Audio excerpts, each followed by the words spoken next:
Okay, so now we're going to look at the large villi cloth.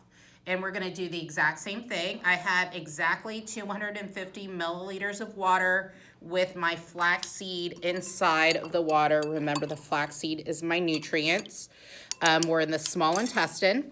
And we're going to swirl this around for 30 seconds, okay?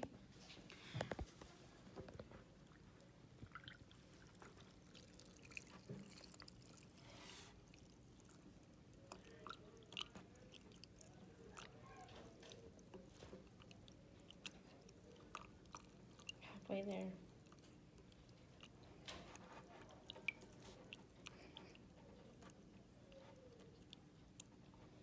Five, four, three, two, one, and Okay, so I'm transferring it over to an empty beaker. Now I need to measure how much water is left in the original beaker of water. So I'm going to take my graduated cylinder to get my exact measurement. Remember, I started with exactly 250, so I should have written that down in my chart or data table. So now I'm measuring how much water is left over. I poured a little too much. Okay, so there's 100, okay.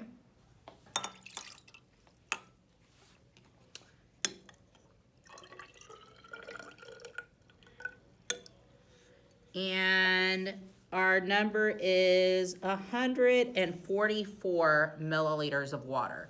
So we can see that there is a large difference, 106 milliliter difference of how much water your large villi was able to absorb versus our small villi.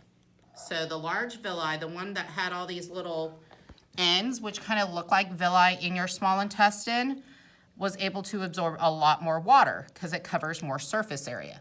And if we look at it, we can see all the nutrients, the flax seeds, that are attached to the villi.